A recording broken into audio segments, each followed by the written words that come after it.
Prince Athanase by Percy Bysshe Shelley. Part 1. There was a youth who, as with toil and travel, had grown quite weak and grey before his time, nor any could the restless griefs unravel, which burned within him, withering up his prime, and goading him like fiends from land to land, not his load of any secret crime, nor naught of ill his heart could understand,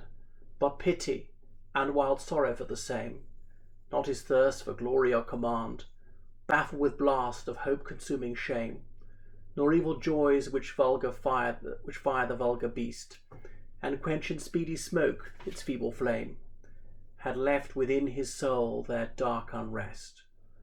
Nor what religion fables of the grave feared he, philosophy's accepted guest. For none than he a purer heart could have, or that loved good more for itself alone. Of naught in heaven or earth was he the slave. What sorrow, strange and shadowy and unknown, sent him a hopeless wanderer through mankind? If with a human sadness he did groan, he had a gentle yet aspiring mind, just, innocent, with varied learning fed, and such a glorious consolation find in others' joy, when all their own is dead. He loved and laboured for his kind in grief, and yet, unlike all others, it is said, that from such toil he never found relief. Although a child of fortune and of power, of an ancestral name the orphan chief, his soul had wedded wisdom, and her dower is love and justice, clothed in which he sate apart from men as in a lonely tower, pitying the tumult of the dark estate. Yet even in youth did he not e'er abuse the strength of wealth or thought, to consecrate those false opinions which the harsh rich use to blind the world they famish for their pride. Nor did he hold from any man his dues, but, like a steward in honest dealings tried, with those who toiled and wept, the poor and wise, his riches and his cares he did divide. Fearless he was, and scorning all disguise,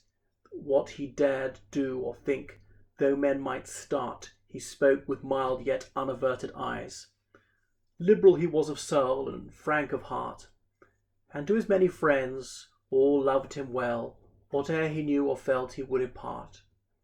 If words he found those inmost thoughts to tell, if not, he smiled or wept, and his weak foes he neither spurned nor hated.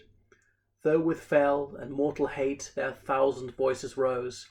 they passed like aimless arrows from his ear, nor did his heart or mind its portal close.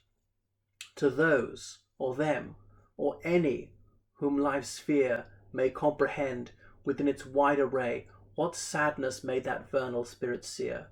he knew not, though his life, day after day, was failing like an unreplenished stream, though in his eyes a cloud and burthen lay, through which his soul, like Vesper's serene beam, piercing the chasms of ever-rising clouds, shone softly burning, though his lips did seem like reeds which quiver in impetuous floods, and through his sleep, and o'er each waking hour, thoughts after thoughts, unresting multitudes, were driven within him by some secret power, which bade them blaze, and live, and roll afar like lights and sounds, from haunted tower to tower, o'er castled mountains borne, when tempest war is levied by the night descent contending winds, and the pale dalesmen watch with eager ear, though such were in his spirit, as the fiends which wake and feed an ever-living woe. What was this grief, which ne'er in other minds a mirror found? He knew not, none could know, but on whoe'er might question him he turned the light of his frank eyes, as if to show he knew not of grief within that burned, but asked forbearance with a mournful look, or spoken words from which none ever learned the cause of this disquietude, or shook with spasms of silent passion, or turned pale, so that his friends soon rarely undertook to stir his secret pain without avail, For all who knew and loved him then perceived that there was a drawn an adamantine veil between his heart and mind, both unrelieved, wrought in his brain and bosom separate strife. Some said that he was mad, others believed that memories of antenatal life made this, and where now he dwelt, a penal hell,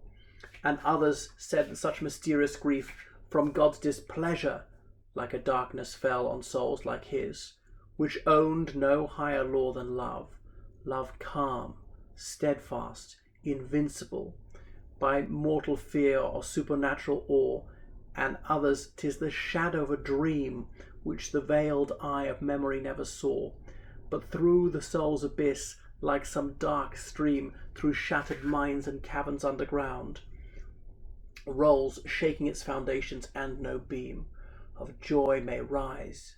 but it is quenched and drowned in the dim whirlpools of this dream obscure. Soon its exhausted waters will have found a lair of rest beneath thy spirit pure. O Athanase, in one so good and great, evil or tumult cannot long endure.